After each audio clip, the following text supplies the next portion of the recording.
تیرا کلام رہے گا قائم پہاڑ جب نہ رہے خدایا، تیرے منہ کی ایک بات بھی ٹلے گی نہ چاہے کچھ بھی ہو، تیری مان دیے ہے زندہ سونے سے بھی قیمتی، میرا دل یہ دے گواہی ہے یہ کتاب عظیم، نازل کرے اپنا کلام شکستہ دلوں کو سکون ملے، تاریکی دور ہو میری راہیں روشن کر، دل اپنا کلام کثرت سے اے خدا بدل دے، رہائی دے کثرت سے پھل ملا، کلام رہے گا قائم پہاڑ جب۔ عزیز ناظرین، میں ایاد ظریف آپ تمام دیکھنے والوں کو ہمارے روز کے بائبلی مطالعاتی پروگرام کی نئی قسط میں خوش آمدید کہتا ہوں۔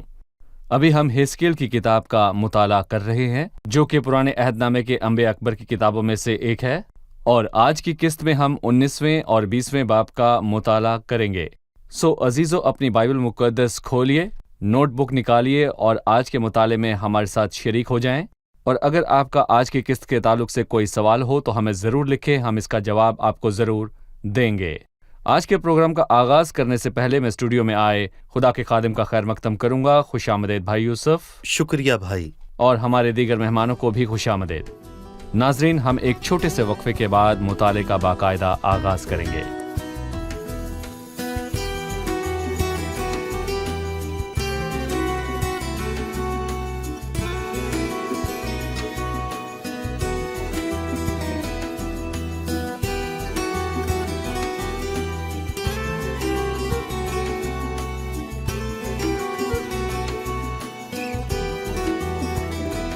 خوش آمدید بھائی۔ آپ کا بہت شکریہ بھائی، ہم یہ تسلیم کرتے ہیں کہ حزقیل کی کتاب بائبل مقدس کی ایک مشکل ترین کتاب ہے۔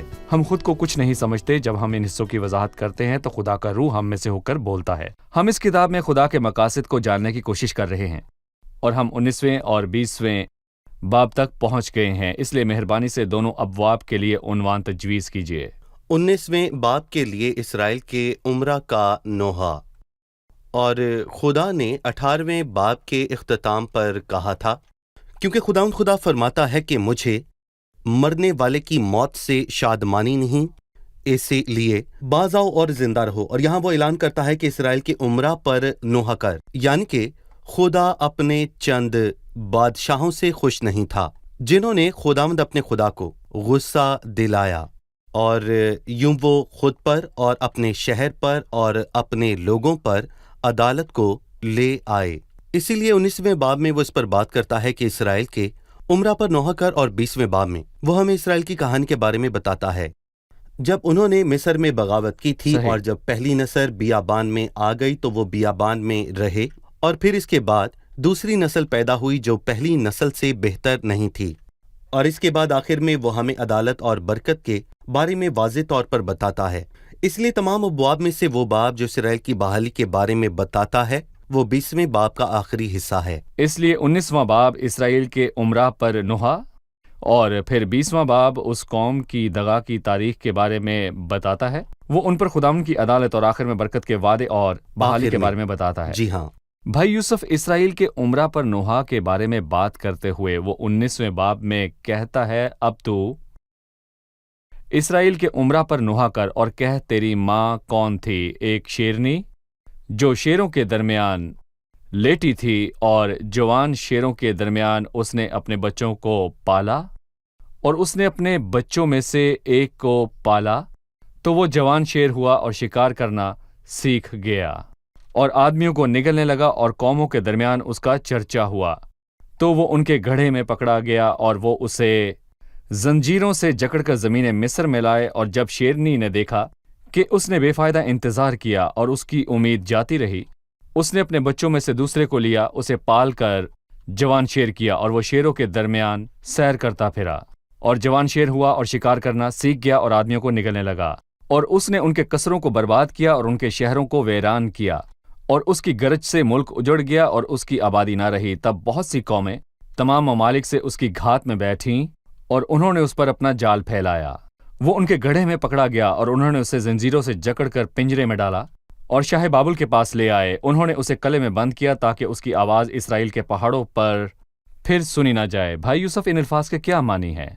جب وہ کہتا ہے تیری ماں کون تھی، وہ اسرائیل کے عمرہ کی بات کر رہا ہے. خاص طور پر میں کہوں گا کہ سب سے پہلے والا جو کہ یہو آخذ ہے. اس نے بہت مختصر عرصے کے لیے حکومت کی، لیکن دیکھیں وہ کیا کہتا ہے. اور اس نے اپنے بچوں میں سے ایک کو پالا تو وہ جوان شیر ہوا. یہو آخذ کون ہے؟ وہ شکار کرنا سیکھ گیا اور آدمیوں کو نکالنے لگا. دیکھیں اگرچہ اس نے زیادہ دیر سلطنت نہیں کی، اس نے بس میں کہوں گا کہ 3 مہینے ہی سلطنت کی، لیکن وہ 3 مہینے اس کے لیے کافی تھے کہ وہ آرام سے شکار سیکھ سکے. اور میں یہاں پر یہ بھی کہوں گا کہ یہ کیسی بری بات ہے کہ یہ شخص دیندار بادشاہ یوسیہ کا بیٹا ہے. اور ہم 18ویں باب کی 5ویں آیت سے اس کو پڑھنا شروع کرتے ہیں. لیکن جو انسان صادق ہے اور اس کے کام عدالت اور انصاف کے مطابق ہیں. پھر وہ راسبہ شخص کی خصوصیات کا ذکر کرتا ہے کہ اگر اس کے ہاں بیٹا پیدا ہو جو رہزنی یا خون ریزی کرے، کیا میں اسے اس کے باپ کی وجہ سے معاف کر دوں گا؟ اس کے برعکس میں اس کی عدالت کروں گا، اور جو کچھ اس نے راست باپ اور خون ریز بیٹے کے بارے میں کہا اس کو ہم 19ویں باب میں واضح طور پر دیکھتے ہیں. راہ پر چلتا رہا، نہ وہ دائیں مڑا نہ بائیں مڑا. لیکن وہ چند برے بادشاہوں کا ذکر کرتا ہے جن میں سے میں کہنا چاہوں گا کہ یہاں پر پہلا بادشاہ یہو آخذ ہے. اور ہم یرمیہ 22ویں باب کی 10ویں آیت میں یہو آخذ کے بارے میں واضح طور پر پڑھتے ہیں، اور یہاں پر لکھا ہے کہ مردہ پر نہ رو نہ ماتم کرو. اور اس کا مطلب کہ وہ یوسیہ پر نہ روئے تو وہ پھر کس پر روئے؟ مگر اس پر جو چلا جاتا ہے. زار زار نالا کرو کیونکہ وہ پھر نہ آئے گا اور اپنے وطن کو نہ دیکھے گا. وہ کون ہے جو چلا جاتا ہے اور واپس نہ آئے گا؟ یہو آخذ. وہ کہاں جائے گا؟ وہ مصر جائے گا. تو کیا تم یوسیہ کے لیے رو گے؟ یوسیہ نے اپنی خدمت پوری کر لی ہے، وہ اپنے مالک کے پاس چلا گیا ہے. بلکہ اس بادشاہ کے لیے رو جو صرف 3 ماہ کے لیے سلطنت کرے گا. اور فرعون اسے مصر کو لے گیا اور پھر وہ نہ آئے گا کہ اپنے ملک کو دیکھے. اور اسی لیے خداوند مسلسل خبردار کرتا رہا. لیکن افسوس اسرائیل کے عمرہ پر ماتم کر. جی ہاں بالکل، جس طرح مسیح نے یروشلم پر نوحہ کیا جب وہ یروشلم میں داخل ہوا. اے یروشلم، آئے یروشلم، تو جو نبیوں کو قتل کرتا اور جو تیرے پاس بھیجے گئے ان کو سنسار کرتا ہے. اور یہاں وہ تقریباً 6 صدی پہلے ان پر نوحہ کرتا ہے. میں کہوں گا بلکہ ان تمام برے بادشاہوں پر جو اسیری کے وقت میں بادشاہ تھے. اس لیے پہلا شیر کا بچہ جس کے بارے میں وہ بات کرتا ہے یہو آخذ کو ظاہر کرتا ہے جو مصر لے جایا گیا تھا. دوسرے شیر کے بچے سے کون سا بادشاہ مراد ہے جو بابل لے جایا گیا؟ اور اس سے مراد یہو یاکن. جب وہ کہتا ہے کہ جب شیرنی نے دیکھا کہ اس نے بے فائدہ انتظار کیا اور اس کی امید جاتی رہی تو اس نے اپنے بچوں میں سے دوسروں کو لیا. یہو یکن کون ہے؟ یہو یکن نے بھی مختصر سلطنت کی اور صرف 3 ماہ کی. اور حیران کن طور پر وہ پھر سے یہاں وہی کہتا ہے کہ اور اسے پال کر جوان شیر کیا. اور وہ شیروں کے درمیان سیر کرتا پھرا اور شکار کرنا سیکھ گیا اور آدمیوں کو نگل گیا. یہ بات اس طرف توجہ دلاتی ہے جب وہ کہتا ہے کہ اس قوم نے جب اس کے بارے میں سنا کہ وہ کیا کر رہا ہے، یہ ٹھگوں کا گروہ ہے. اور جب ان میں سے ایک اپنی حد سے بہت آگے بڑھ جاتا ہے تو باقی ٹھگ مل کر اسے اس کی بہت زیادہ بدی کی وجہ سے مل کر مار دیتے ہیں. افسوس کی بات ہے کہ یہ ٹھگ یہودا کے باقی بادشاہوں سے آگے بڑھ گیا تھا. آپ تصور کر سکتے ہیں؟ ذرا سوچیں کہ خدا کب تک صبر کرتا ہے. صحیح. بھائی یوسف، ابھی تک ہم 19ویں باب میں ہیں اور دوسرا حصہ جس کا آغاز 10ویں آیت سے ہوتا ہے وہ بنی یہودا یا اسرائیل قوم کے بارے میں بات کرتا ہے جو کہ شیرنی ہے جس کے 2 بچے تھے. ان میں سے ایک یہو آخذ ہے جسے مصر لے جایا گیا اور دوسرا یہو یاکین ہے جسے اسیر کر کے بابل لے جایا گیا. اور پھر وہ اس قوم کو طاق سے تشبیہ دیتا ہے اور کہتا ہے تیری ماں اس طاق سے مشابہ تھی جو تیری مانند پانی کے کنارے لگائے گی. وہ پانی کی فراونی کے باعث باور اور شاختار ہوئی. 19ویں باب کے آخر میں یہاں بطور طاق کے اس قوم کی خصوصیات بتائیں. در حقیقت کہ وہ اس قوم کے بارے میں طاق کے طور پر بات کرتا ہے، لیکن افسوس کہ وہ طاق ناکام ہوئی. اور اسی لیے ہم 12ویں آیت میں یہ واضح طور پر پڑھتے ہیں، لیکن وہ غضب سے اکھڑ کر زمین پر گر گئی اور پوربی ہوا نے اس کا پھل خشک کر ڈالا اور اس کی مضبوط ڈالیاں ٹوٹ گئیں اور سوکھ گئیں اور آگ میں بھسم ہوئیں. اور پھر ایک ہلکی سی امید پیدا ہوئی جب وقت پورا ہونے پر مسیح آیا. لیکن افسوس کہ انہوں نے آخری موقع سے بھی فائدہ نہ اٹھایا جب بادشاہ ان کے پاس جی۔ آیا، وہ جو ان پر بادشاہی کرنے کو آیا تھا تاکہ بادشاہی اور جلال کو بحال کرے، لیکن اس شان و شوکت کو نہیں جو داؤد اور سلیمان کے دور میں تھی، بلکہ داؤد اور سلیمان کے دنوں سے بے حد زیادہ شان و شوکت کو صحیح۔ انہوں نے اسے مسلوب کیا۔ یہ اس قوم کی بے وقوفی تھی جو تمام دنیا کی حماقت کو ظاہر کرتی ہے، لیکن ہم یہ کہہ سکتے ہیں کہ وہ جو پہلے آیا اور کمزوری میں مسلوب ہوا، وہ دوسری مرتبہ آئے گا لیکن قدرت اور جلال میں، تاکہ اپنی بادشاہی کو قائم کرے۔ وہ دوبارہ آ کر بادشاہی کرے گا، اور آخری باب میں ہم پڑھتے ہیں، اور ایک چھڑی سے جو اس کی ڈالیوں سے بنی تھی آگ میں ڈال پھل کر کھا اس گئی۔ کا پھل کھائے گی، اور اس کی کوئی ایسی مضبوط ڈالی نہ رہی کہ سلطنت کا آسا ہو۔ یہ نوحہ ہے، لیکن ہم اگلے باب میں اس کو سمجھیں گے کہ خداوند کس طرح اس قوم پر رحم کرے گا، جیسا صحیح۔ کہ ہم نے پہلے سمجھا کہ خدا کا ایک وعدہ ہے اور نئے عہد نامے کے مطابق وہ اپنی قوم پر رحم کرے گا۔ یقیناً اسرائیل کے عمرہ پر یہ نوحہ ہمیں مسیح کے نوحہ کی یاد دلاتا ہے جو اس نے صلیب پر جانے سے پہلے یروشلم پر کیا، کیونکہ رومی جنرل تیتس کے ذریعے یروشلم پر تباہی آنے والی تھی۔ ابھی ہم ایک رپورٹ دیکھیں گے، اس کے بعد اپنا مطالعہ جاری رکھیں گے۔ یہودا کے بادشاہ کو طاق سے تشبیہ دی گئی۔ اس طاق کو پانی کے کنارے لگایا گیا تھا، لیکن یہ مختصر وقت کے لیے پھلدار رہی، اور وہ کثرت کا پانی جس سے خدا نے اس طاق کو گھیر رکھا تھا، اس کی وجہ سے ایک چھڑی جو اس کی ڈالیوں سے بنی تھی مضبوط ہو گئی اور بادشاہوں کا عصا بن گئی۔ ایک چھڑی سے جو اس کی ڈالیوں سے بنی تھی آگ نکل کر اس کا پھل کھا گئی، اور اس کی کوئی ایسی مضبوط ڈالی نہ رہی۔ یہ الفاظ داؤد اور سلیمان بادشاہ کی طرف اشارہ ہے، جیسا کہ ہم داؤد کے بارے میں پڑھتے ہیں، اور داؤد نے کل اسرائیل پر سلطنت کی، اور داؤد اپنی سب رعیت کے ساتھ عدل و انصاف کرتا تھا۔ اسی طرح سلیمان کے بارے میں پڑھتے ہیں، اور سلیمان دریائے فرات سے فلسطینیوں کے ملک تک اور مصر کی سرحد تک سب مملکتوں پر حکمران تھا۔ وہ اس کے لیے ہدیے لاتی تھیں، اور سلیمان کی عمر بھر اس کی متی رہیں۔ افسوس، اسی وقت ایک برا بیج بھی داخل ہو گیا جو کہ بت پرستی ہے۔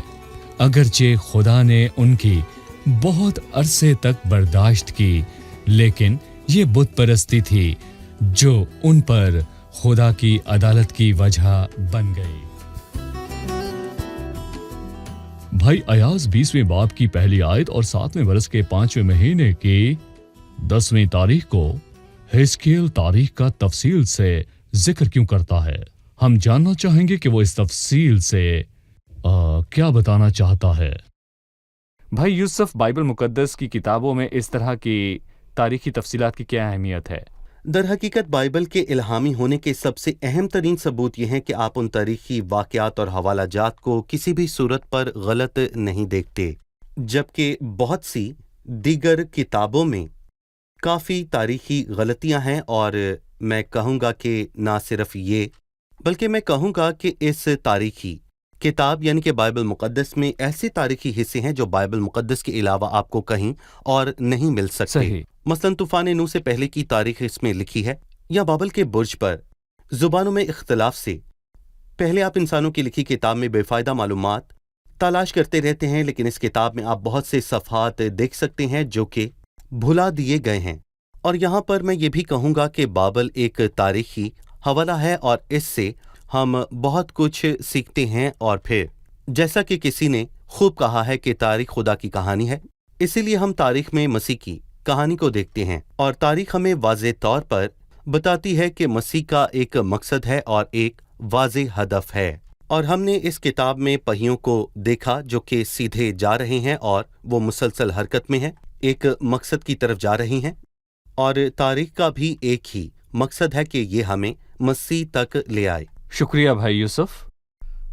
آپ نے ذکر کیا کہ 20واں باب اس قوم کی بغاوت کا شروع سے ذکر کرتا ہے جب وہ بیابان میں تھے اور باقی تمام تاریخ میں، اور اس قوم پر خداوند کی طرف سے ایک عدالت ہے، اور پھر مستقبل میں واپسی اور برکات کا وعدہ ہے کہ جب مسیح زمین پر سلطنت کرے گا۔ مجھے شروع سے آخر تک اس قوم کی بغاوت کے بارے میں بتائیں۔ جیسا کہ ہم نے اس باب کے حصوں میں ذکر کیا ہے، 29ویں آیت میں ہم نے دیکھا ہے کہ اس قوم کی تاریخ کو 3 حصوں میں تقسیم کیا گیا ہے، اور جو کچھ انہوں نے ملک مصر میں کیا، اگرچہ خداوند نے ان کو